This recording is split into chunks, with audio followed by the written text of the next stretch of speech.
Many times before, every briefing, as with every flight, is different. And out on the ramp, the lady herself, every glamorous inch personifying the British Airways radio call sign, Speedbird.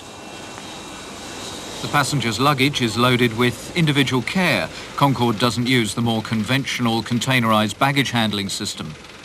The flight preparations continue both inside and outside the aircraft. The final external inspection is carried out by the flight engineer. And in the office, captain and first officer test everything that flashes, moves or beeps on the flight deck. It's complete my side. I've checked it's 100%.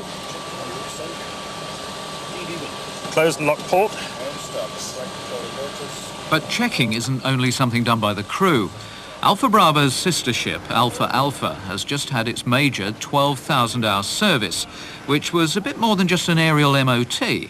Ground staff stripped down Alpha Alpha almost literally to bare metal, inside and out, to see how she'd fared after 12 years in service and 12 million sky miles behind her. Vital control cable runs were opened up. There are 2 electrical and 1 mechanical signalling system controlling the flying surfaces. And the cabin insulation was opened up. It's made to keep out sound as well as heat. The skin temperature at Mach 2 is around the boiling point of water.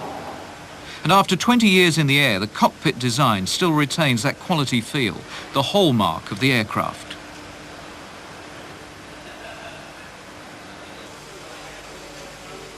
And how did she fare under the inspectors? The results of the survey were surprisingly good.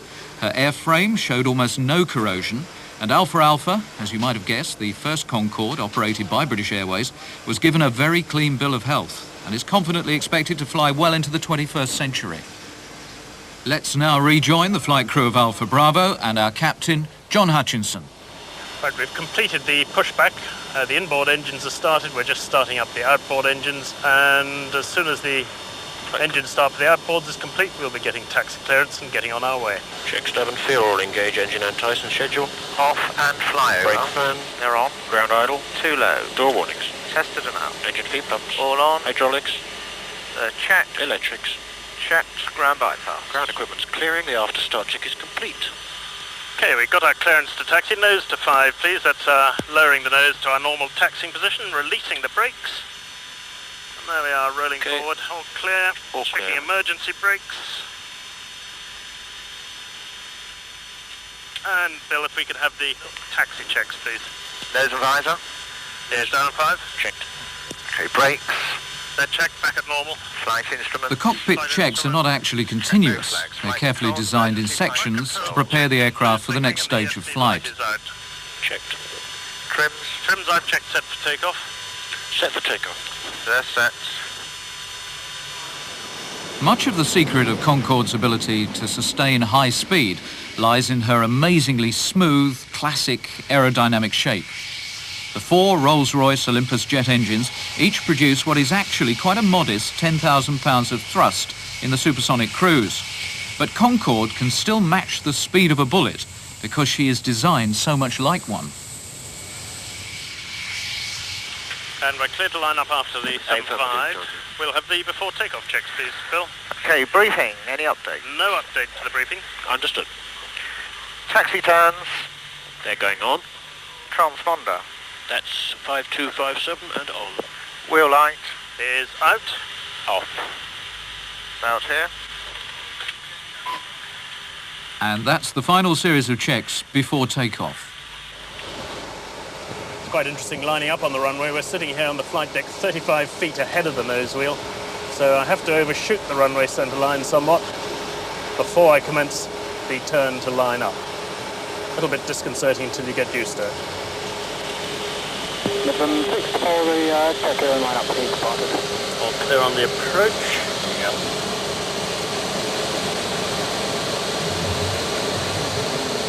That look a bit bumpy ahead there. Yeah. Prepare yourself now for a sequence of events which are unlike any other flying experience. 129 today. There we are, all lined up and now standing by for our takeoff clearance from Heathrow Control Tower. Concorde 189, clear takeoff 27 right, 210, 15 knots. 189, clear takeoff 27. Okay, we're cleared for takeoff. Everybody all set? Yeah. All set. Okay. 3, 2, 1, now.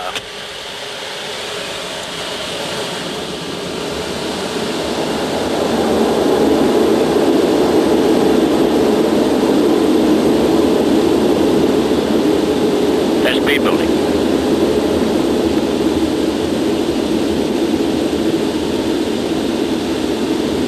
100 knots. Car set.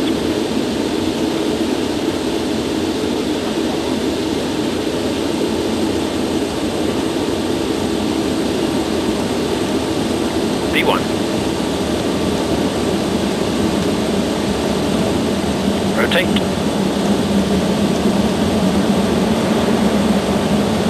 V2. Positive climb. Gear up. We go.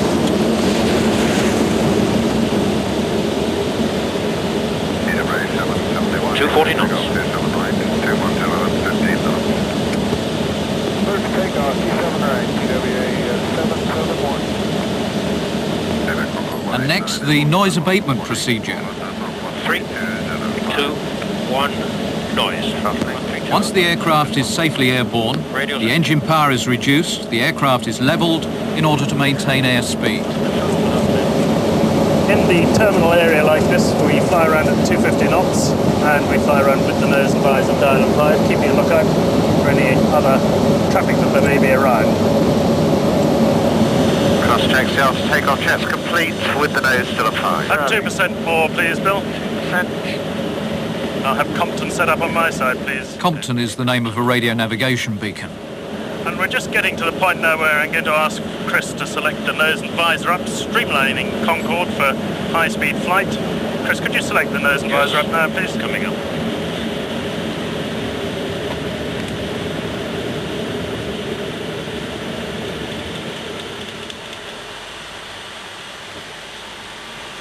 There we are. You can hear possibly the sound level on the flight deck here has decreased quite a lot. That airflow noise we were getting before has now diminished, with Concorde all streamlined for supersonic flight.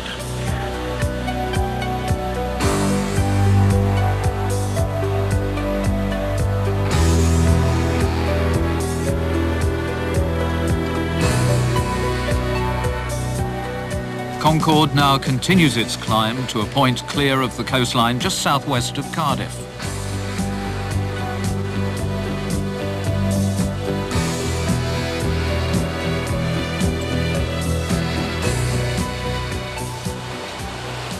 Already Heathrow, runway 27 right, is a long way behind us. We are climbing towards that ceiling of 58,000 feet, and what Concorde is all about, supersonic flight.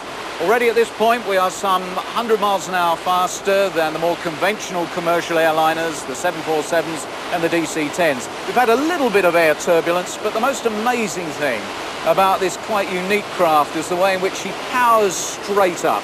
And any second now, John Hutchinson will be taking us through the sound barrier. I'm going to open up the throttles fully. Once the engines have all stabilised, Bill Brown will select the reheats in pairs. First of all, the inboards. There they are, just cutting in. We're going to take a timing on that. And the outboards, please, Bill. And we're now climbing and accelerating with the reheats on. And very shortly, we're going to go through the sound barrier. And really, the only visible sign of it up here on the flight deck is a slight fluctuation of one of the pressure instruments, the rate of climb and descent indicator. And we'll see that doing a little blip up and down the scale of the instrument as the shockwave attaches. We're just hanging just under Mark 1, just for 20 seconds or so. And we're just about to go through the sound barrier. There's the shockwave attaching right now. And we're supersonic. No fuss, no drama, lovely smooth ride straight through the sound barrier. And back in the passenger cabin, not a drop of the perfectly mixed cocktails has been missed. One thing that might be missed, though, is the in-flight movie. Concorde doesn't show one. Mind you, it doesn't need to. But on this flight, we've brought our own. In fact, they're some of the highlights of our past aviation features. In Airport 86, live from Heathrow, We met Oliver Smallman, who in common with many thousands of people has a fear of flying. He was given a trip in a 757, but he never even left the ground. I know I'm going to lose a bet already. As ready as you ever be. Right. I know which bet I'm going to lose. Let's go then. You guys have done me like a kipper. Right, watch those. It's all done. Press the button. Throttle's open. Keep it straight just using the rudder pedals. Straight down the centre line. See the speed increasing here? Yep. I shall just ease back on the control column. Just easing back now. And there we are, airborne. God, how I hate Up that she feeling. climbs, no trouble at all. Put the gear up. Climb away, straight ahead. You can see Athens over there.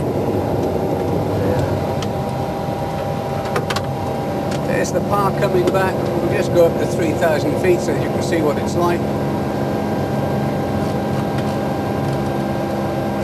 What's your first impressions, Oliver? I think it's absolutely horrific. You've encapsulated everything that I hate about flying there in 10 seconds.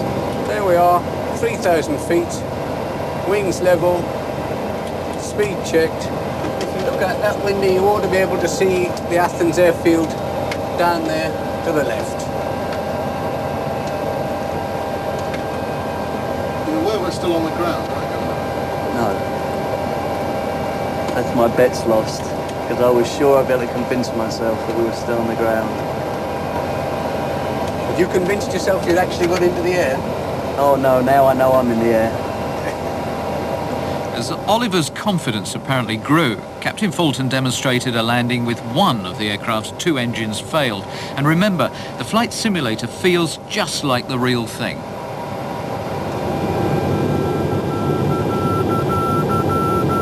That's the middle marker that you can hear there. That tells you the weather's bad, roughly how far you are from the runway, and that's approximately a mile from the end of the runway. 100. 50, 30.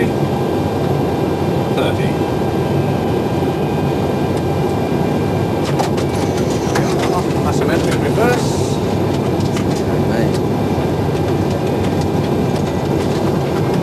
I now know what they were all raving about outside. It's absolutely incredible. No trouble, is it? Well, what's incredible I bet is you wonder why that... they pay us now, aren't you? Well, no, I do not wonder that. I know why they pay you. What's incredible is that it's so real. It's very realistic. That landing is... very realistic indeed. Of course, you know the question that I wanted to ask, but I wouldn't ask at, however, 1,000 feet off the ground, is what happens when you lose the other engine. Well, you want me to show you? Well, because really that's all I'm worried about. It's not the flying that bothers me. It's going to be quiet, but can you reset the speeder, please? Total reset. Now, should Oliver Smallman really have said that? And can a 757 land with no engines?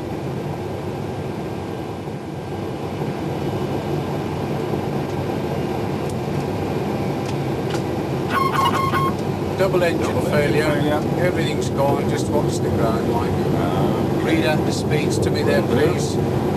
170, 2,000 feet. Gears down, 15 flat. Right, 20 flat. Speed. Speed 168, passing 1,600 feet. Is it quiet enough for you, Oliver? Well, I Speed believe it. 170, 1,300 feet. 25 flat. Selected. Land flap 30. Selected. 500 feet, 150.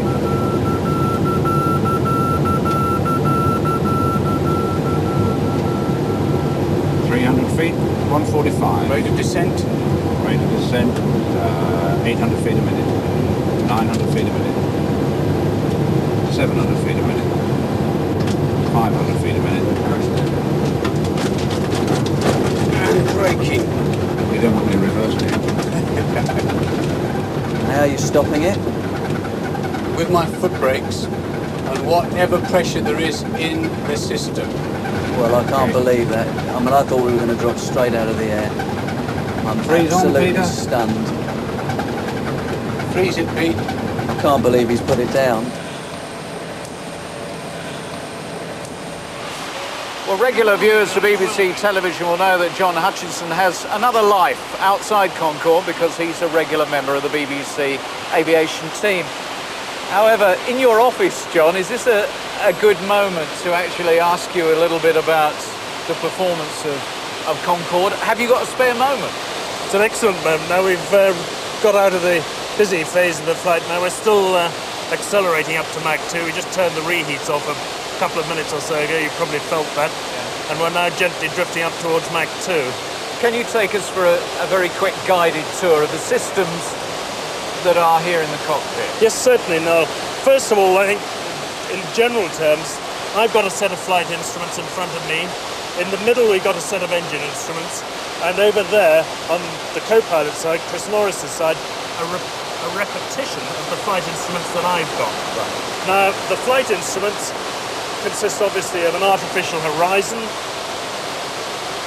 airspeed indicator, compass down here, altimeter there, we're climbing through 44,000 feet at the moment, and a Mach meter there, a Mach number at the moment of 1.75, already actually well over twice the speed of the subsonics who cruise around at about 0.8 Mach. So we're doing well over 1,000 miles an hour already. And unique to Concorde, we've got the position of the centre of gravity there, and another instrument that's unique to Concorde is an angle of attack indicator, which is over there. These, as I said, were engine instruments. Chris Norris has just loaded the next menu for the navigation system, and that's what he's doing, checking that. We've got 3 navigators, 1, 2 and 3, and they're all cross-monitoring each other. And then coming up here is all the controls for the radios, for the autopilots, auto throttles and the automatic landing. And then coming up here, a whole raft of different things. First of all, the master warning system I referred to earlier, which draws our attention to any problem that may happen in any one of the vital systems, electrics, hydraulics, pressurization, whatever it may be. And I'll just show what that looks like. That's a full house on the master warning. We'd be a bit horrified if we saw that lot on altogether. And then up here, various switchery connected with the flying controls, engine fire handles there, more flying controls stuff there, raft of different switchery up there connected with the engines mainly. And then coming back here, of course, to the flight engineers panel, I think I really ought to leave Bill to go through that perhaps with you, because it's without doubt the most complex flight engineers panel on any aeroplane in the world. A fascinating look at the driver's view of what Concorde is all about, and I think it wouldn't be too unfair to John to say he comes over as an extremely respectable, sober, level-headed kind of guy. Or is he really? Because this is the man who one day decided to jump out of a perfectly serviceable aircraft with nothing more than a bit of fabric hanging over his head. John, having undergone a day of ground training, has now taken off from Weston-on-the-Green with the RAF Sport Parachute Association to experience a technique called accelerated freefall, a brand new method of training.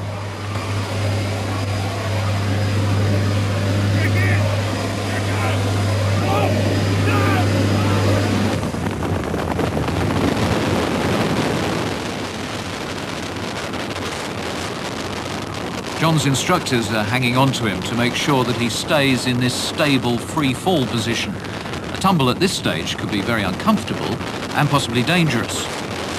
And they have now reached a speed of about 120 miles an hour.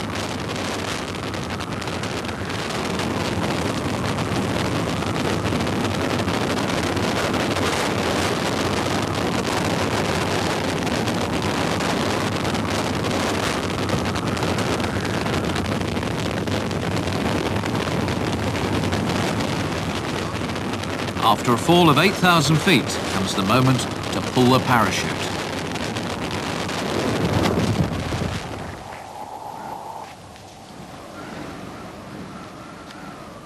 Now, what made John's jump so special is that it was the first time in Britain that anyone had used a square ram air parachute for their first jump. Normally, accelerated freefall beginners use a conventional circular one. John had a parachute that he could actually fly. Looks fine, 2,000 feet. We'll do a spiral dive to the left now. One turn. John's instructors, Sergeants Nigel Rogoff and Steve Thomas, led the way to the white gravel landing mark, and that's the target John had to aim for. Turn to the left. Turn to the left. I'm flying now, coming close. Credit for these marvellous pictures must go to Chief Instructor, Flight Sergeant Steve McBride, and fellow cameraman, Warrant Officer Joe France. Holiday Air's producer was Rick Gardner. And remember, this is the first time John has ever parachuted. Ready for the landing now. That looks okay for the pit, I think. Right, Keep going, John, okay, keep going. Keep going. There. Flare! What about that? Oh, goodness me. Oh, that was fantastic. That was absolutely fantastic. Oh, That was excellent. that's the most amazing experience. It really is. It's like flying. It's the most incredible sense of freedom. I really haven't ever known anything like that. I just can't believe that this has all happened in one day. I've spent 31 years of my life avoiding jumping out of a serviceable airplane, and I've done it after all these years, and my only regret is that I didn't do it years ago. It's absolutely fantastic. What a ridiculously good landing on your first jump. I mean, you'd have thought he'd have had the decency to trip over or something. Chris Norris is the first officer on this Concorde flight. Chris, is this a good moment to have a quick word? Certainly, yes. What was your personal career progression that's seen you sitting there in the right-hand seat? So I joined the BOAC, the predecessor to British Airways, on the VC-10 aircraft, which I flew for 8 years. And then I moved into the right-hand seat of the Concorde some 11 years ago, and I've been here ever since. It's nearly coming to an end now because I've reached the top of the co-pilot's seniority list, and that means that within the next 12 months I should be getting a command. Because Concorde is a very senior aircraft in British Airways, very popular, it tends to be flown by senior captains, so I'll have to take my command on one of the subsonic types of aircraft. And do you know yet what sort of aircraft that'll be? I don't know. It'll probably be one of the short-haul types. I would think maybe the 757, the Boeing 757. The role of the first officer is very much more than just sort of a deputy to the captain. Can you just explain what you are actually responsible for on this flight? Yes, the way that we operate the flight is that the captain does half of the flying, and he normally allows his co-pilot to do the other half. So, for example, on this flight, John would fly it all the way to Miami today, and then he'd allow me to fly it back tomorrow. So he would then act as my co-pilot. But on the way out today, the co-pilot's job is to support the captain. I mean, I do all the radio calls to the ground control. If he wants the undercarriage raised, the landing wheels raised, or the nose and visor raised, all the movements that like that I do for him to leave him free to fly the aeroplane. I mean, the thing that fascinates me about the kind of work you're involved in is that you are continually being tested. I mean, many people in their work cycle, they get used to interviews and maybe the occasional board, and you're being checked out regularly, both for your medical status and for obviously your competence. Yes. Does that put a strain on you? I don't think so. It's something you get very used to. We do a simulator check. That takes 2 days every 6 months, a medical check every 6 months, various other checks on safety procedures annually. I think it's something that airline pilots, airline crews in general get used to. No, I wouldn't say it puts pressure on us. No. Chris, thank you very much indeed. He's the kind of aviation enthusiast who every weekend turns up at club meets and air rallies. And there's one event which is held annually and brings people from all over Europe. Men and women and over 50 different sorts of aircraft take part in the Schneider Trophy air race. Good morning, everybody. Good morning. Not good enough. Good morning, everybody. Good morning, Uncle Terry. That's better. A camaraderie reminiscent of the Battle of Britain, bringing together as many different types of pilot as aircraft. 59 competitors are here at Bembridge on the Isle of Wight for Europe's largest air race, the Deck Schneider Trophy. It revives in modern form the famous seaplane races held between 1913 and 31. This is a Falco. It's actually one of the oldest aircraft in the race. It's 28 years old, classified as a vintage aircraft now, but it's still surprisingly modern in its design, and it's also one of the faster aircraft. It's certainly one of the faster single-engine aircraft in the race, with a speed sort of nudging the 200 miles an hour mark on only a 160 horsepower engine. Is this your aeroplane, in fact? No, unfortunately, my plane from last year I crashed about 3 or 4 weeks ago. Slight problem of when I was testing the engine, it decided to stop at about 800 feet, and sort of being in a perforated manhole cover, I ended up in a field. So how much flying time have you actually got in this particular type of aeroplane? The flying time, not a lot. It's a fun plane to fly, but fly one plane, fly them all, they're all very similar. How many lady air racing pilots are there? Well, for the Schneider this year there were 3. We've managed to get rid of 1. And it's just Carolyn, Edmonds and I left. I suppose you have got to try and take advantage of the weather conditions all the time. You want to keep low when you're flying into wind and high when you've got the wind behind you.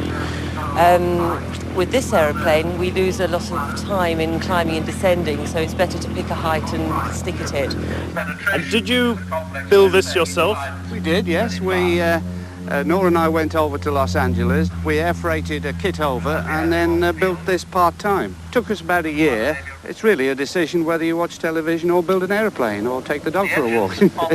The basic intention, of course, is to start all the aeroplanes at set fixed intervals so that if we got it all right, all the aeroplanes would cross the line simultaneously at the end of the race. And of course, if that ever happened, people would say air racing is far too dangerous, and it would have been banned years ago.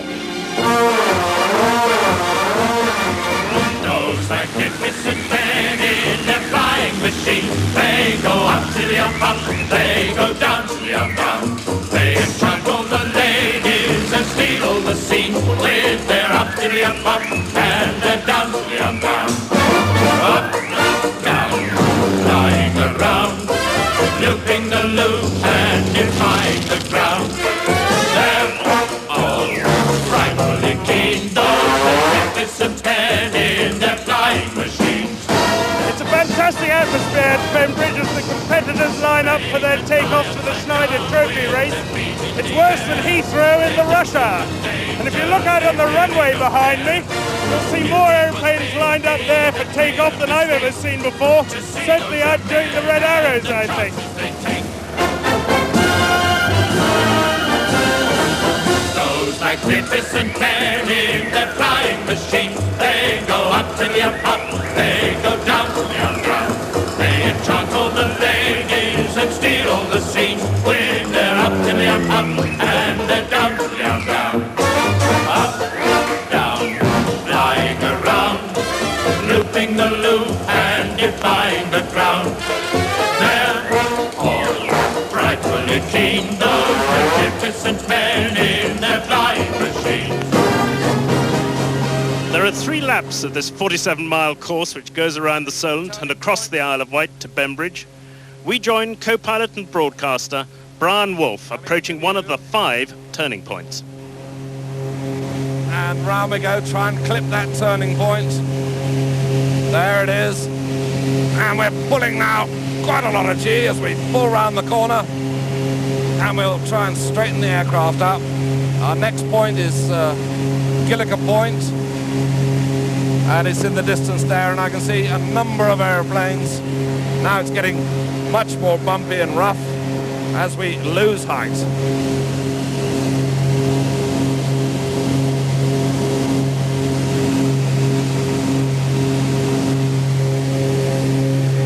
And now, bloody hell.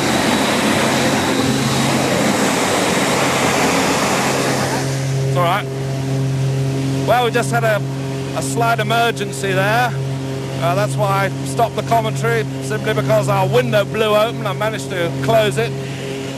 There's the window. First over the line, this beautiful piston engine Provost, flown by Group Captains Steve Holding and Dave Mickleborough. Rather too well. They were to be disqualified for going too fast. Then the handicapper's dream, like bees around a honeypot, the returning aircraft duck and dive for the line. After 2 heats and a final, Andrew Brinkley was declared the winner, and Sophia Hemming the fastest lady. This is one of 6 air races held in Britain, culminating in the King's Cup. It was a new experience for me, and one which I shall long remember and treasure. Bill, Concorde must have generated more miles of statistics than it's actually flown. Of course, a lot of the information revolves around the performance of the aircraft, and presumably much of that is your responsibility. Well, it is. The role really of the flight engineer is twofold. Operating the aircraft systems, as shown here on the systems panel, and monitoring the pilots up at the front there. We both undergo the same conversion course, so we're basically watching each other during the flight. Can you tell me a little bit about this array of switches and dials that you're scanning all the time? But the whole panel here, the flight engineer's panel, is broken down into subsections. Up on the top right, there are 3 hydraulic systems. Below that, 4 electrical generation systems. Back up into the centre, there are 4 air conditioning systems. Then all of this panel here is the fuel system. There are 13 fuel tanks, and the fuel is not only used to feed the engines, it's also used to trim the aircraft. We pump it from the front to the back of the aircraft, and then from side to side. It's also used to cool the hydraulics, the engine oil, and the air conditioning air. Back up to the top here, we have 2 pressurization systems. Down below there are the secondary engine instruments. The primary engine instruments are at the front of the flight deck, and then the engine intake control down here. Yeah. The next generation of long-haul aircraft, the 747-400, very sadly has no flight engineer, just 2 pilots. I have a personal theory that the aircraft that will supersede the Dash 400 will be the Dash 500, which will have 2 flight engineers and no pilot. And if all went to worms, could you actually fly this thing and land it? Yeah, on our 6-monthly simulator checks, we practice crew incapacitation, where we all change seats. I get to fly the aeroplane and the pilots get to work the panel. Is it true that there are, in fact, only 2 military aircraft in the world that will fly faster than Concorde, and they can only sustain Mach 2 for about 15 minutes? This is certainly true, and I also understand there's only 4 in the world that could scramble and catch us up. But they need reheat all the time. They're flying supersonically, whereas we switched ours up at 1.7 and flying now without the use of reheat. And obviously they require in-flight refuelling. Absolutely. Can you imagine an age where Concorde would go to Australia and would get a top-up somewhere over Singapore? I don't think I really relish the idea of flying 100 yards behind a KC-135 in 204 feet of Concorde. Well, watch this closely, because some people have to do that kind of thing. I will do. Indeed, this is a quite stunning sequence in which an ex-passenger VC-10, now used as a flying tanker, refuels 2 Tornadoes under the call sign Saxon. Saxon. Make it all at heading 020 magnetic. Saxon 1, clear stern the starboard house. Saxon 1 to stern the starboard. Saxon 2, clear stern the port. Saxon 2. In this kind of aerial ballet, the formation has to fly with total precision at 12,000 feet at a speed of 218 knots. The Tornadoes came from 617 Squadron, the Dam Busters, and the VC-10 from the 101 Tanker Squadron. Just called. I'm just closing up at 45 feet and I'm ready to fill the full both.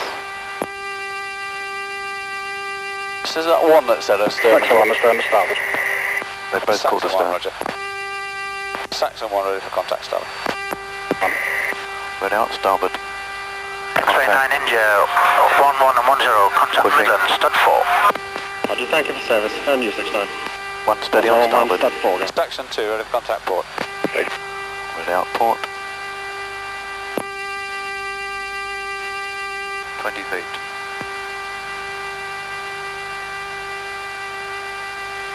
10. Slightly low, 5 feet, contact. Nice. Pushing. Sector 1, fuel flows. Saxon, after this, after we've got our fuel, we'd like to depart to the west, going to low level. Roger, understood. Saxon, confirm you wish to filter, Paul. Saxon 1 would like another 1,200 kilograms. Roger. Just to make 1 minute. Saxon 2, you've had a total of 2.6 tonnes so far. Do you want any more? 2 negative. Roger. These quite extraordinary pictures were shot from another tornado by Flight Lieutenant Jeff Dobson. And the aircraft was flown by Squadron Leader Pete Dunlop. How do you feel? Get a break. Roger, 1 has had a total of 2.8. Drop him back. Out of contact. Understand the forward. Roger, a total of 2.8 for Saxon 1, and you clear Echelon port. The pilot of the VC-10, who's in control of the whole refuelling process, is Flight Lieutenant Tim Dean. Both clear on port, visual. And can you move forward as you depart on the port? And Saxon 6-9, good day, thanks for your help. Roger, thanks very much indeed. Incidentally, at this stage in our Concorde flight, the fuel gauge shows that we burnt some 50 tonnes. That's about 15,000 gallons. There is one airline down under where a man combines water and air to produce one of the most picturesque flying experiences. The tropical coast of Queensland and the Great Barrier Reef beyond is a place where people come to escape the real world for a week or two. So did Kevin Bowe, but he stayed on to fulfil a childhood dream. The Great Barrier Reef is just such a magic place, and you put that together with flying boats and it makes a beautiful recipe for a great experience. Today, Sue and Kevin Bowe operate the most exotic of transport delights, an airline of old seaplanes and flying boats. Named after the islands it serves, Air Whitsunday flies over the most spectacular seascapes on Earth. His mind was made up the moment he saw the islands on a family holiday, and quitting a lucrative aerial photography business in Brisbane, he risked everything to overcome the sceptics. It was absolutely wonderful. It was just Sue and myself in the one aeroplane, and we'd get up in the morning and look at the weather and say, what do you think about today? And I'd say, well, it should be all right. We'll go to Hayman Island or South Mole or wherever, and we would pack up some gear and hop in the aeroplane and go and land, taxi up on the beach. And we had a little windsock made out of an old beach umbrella pole. Away I'd go, and while I was gone, if anybody else came along, Sue would tell them all about the flights. And some days we'd be going flat out, other days there'd be gaps in between, and of course Sue would have a bikini on and I had my swimmers on under the uniform, and I used to just strip off and sunbake for a while, and somebody would come along and go for another flight. Wanted them to collect the Adamses to go to a land dog. You're going. Now the pressure is on in paradise. So popular was their original idea that today Sue commands an operation carrying thousands of passengers on scheduled and charter flights linking the islands and mainland towns. Arriving by flying boat to a holiday retreat like Hayman Island is now all part of the package. The real adventure begins with a chance to fly in this famous aeroplane, a Grumman Mallard called Tropic Bird, on its way to the Great Barrier Reef. The Mallard is one of the last big boats still flying. It first took off from Grumman's New York factory in Long Island Sound in 1947. Then it flew cameramen to cover shipwrecks in the Atlantic and hurricanes in the Gulf of Mexico.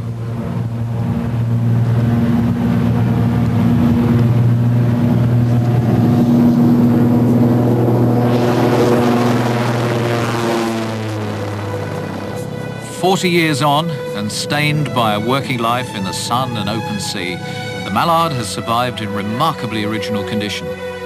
Today it is flown by just a handful of pilots like Ian Johnson, who moved halfway across Australia to win the coveted wings of a flying boat captain on an aircraft 20 years older than he is. The same sense of romance attracts visitors from all over the world, yet it's not just the allure of skimming over the South Seas. Here is a unique opportunity to reach the outer edges of the Great Barrier Reef for a day.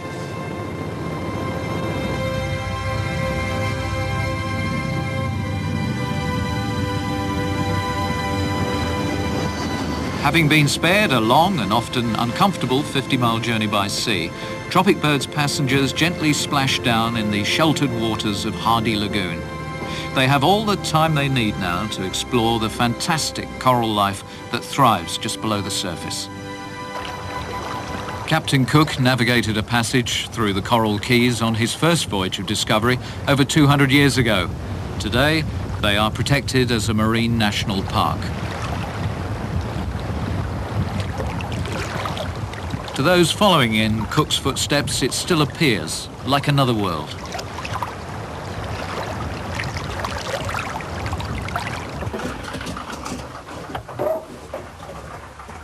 The Mallard presents its own voyage of discovery. A new generation of pilots have learnt to master an art all but forgotten in the 30 years since people first travelled this way. Basically, we're left-hand temperature's okay now. All we've got to do is take off. A little bit tricky today because the tide is low and there's a lot of reef sticking out up the front, and the straight takeoff front is not actually straight. It's got a slight curve in it. Such skills were passed on to Ian by his elder brother Rod, a senior pilot with the airline. It was Rod and Kevin who found the Mallard in Canada, saving her from the scrapyard. After learning to fly her in the waters off Vancouver, they proved her great airworthiness on a daring delivery flight across the Pacific Ocean.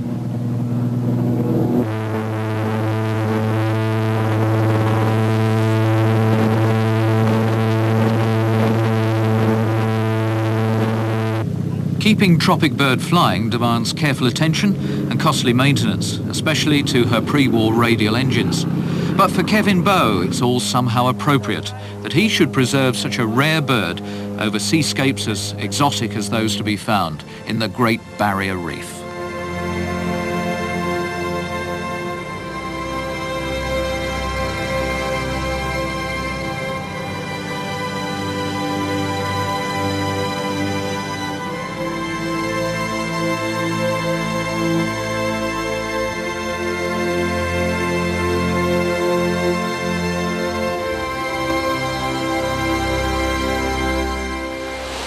John, the bulk of the trip is behind us now. We're approaching Washington.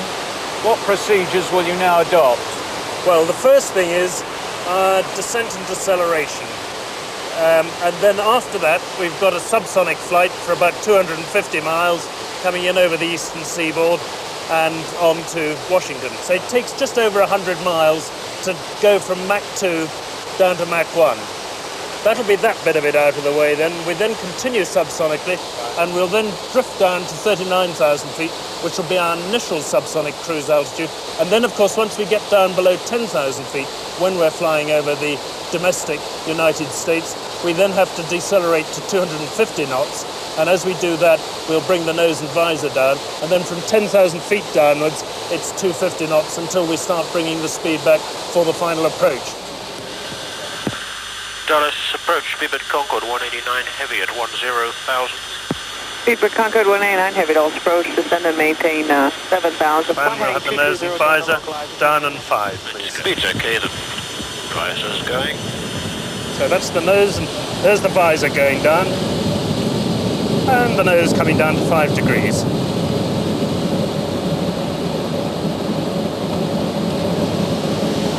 Reducing to 250. That's our airspeed, 250 knots, about 290 miles per hour. Okay, briefing, any update? No update to the briefing. Taxi turn. On. Red iron S switches. Right. ASI buttons, there's no update. No update to that? Okay. 57's the final. Seats and harness. Lock. Power off, harness secure. The power is off. There's the visor. It's down at 5 degrees. Down at 5?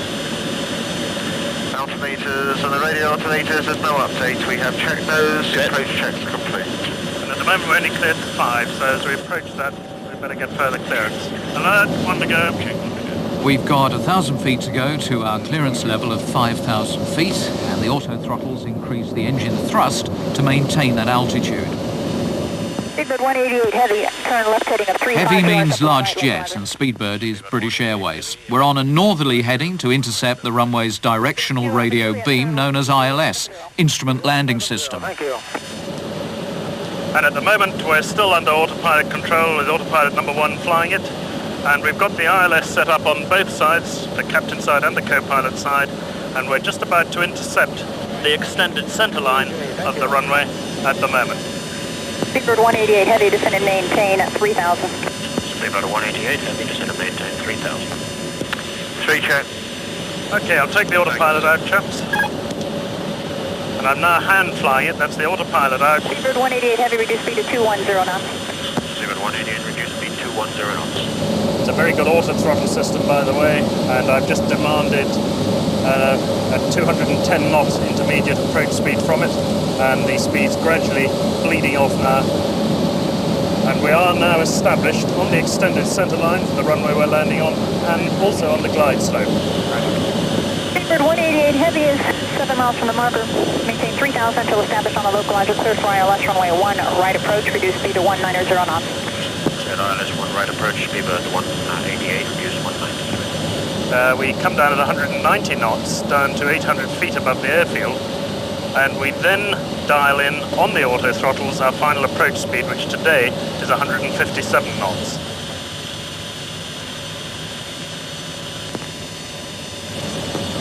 Forelock capture, glide capture. The overshoot height is 3,000. 188 Heavy, contact Dallas Tower 120.1. Good day. Tower 120.1, speed 188 Heavy. Chris now changes the frequency of his radio to that of the controller in the tower. Dallas Tower, good afternoon, Speedbird Concorde 188 Heavy, for 1 right. Speedbird Concorde 188 Heavy, Dallas Tower, runway 1 right, clear to land, wind 050 at 3. Clear to land 1 right, Speedbird 188 Heavy. So we're cleared for an approach. We're fully established on the ILS. All the radio aids have been identified and no problems at all. Have the gear down, please. Speed's okay. 4 greens. Okay, the gear checks 4 greens. Nose. It's down a green. Checks. Brakes. Checked. They're normal. Landing check is complete. Thank you very much. Okay, I can see the ground quite clearly now. We're just waiting to see the runway lights. Oh yes, I've just got that coming into sight now at a range of about 4 or 5 miles. 1,000 feet radio. 5 green to the overshoot height, sir. As we approach 800 feet, that's the point where I shall bring the speed back. That's right now. 800 feet. I'm gently now, under the auto throttle control, bleeding the speed back from 190 knots to 157 knots. Auto throttles in, on the glide slope, on the localizer. Glide slope and localizer are the two radio beams informing the pilot about his height and position relative to the ideal runway approach. Thank you. 400 feet. 100 to go.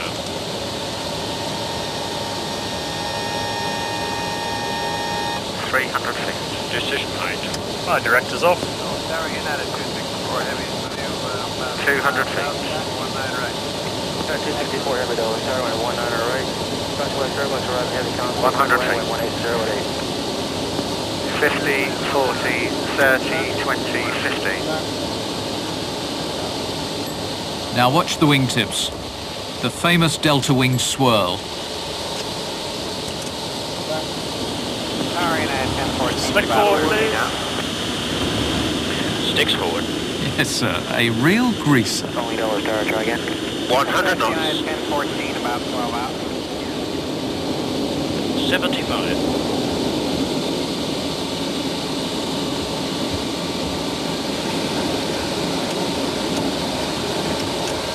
40 knots. Thank you very much indeed. And we're cleared off the runway. And very shortly we shall be at the arrival gate and disembarking our passengers.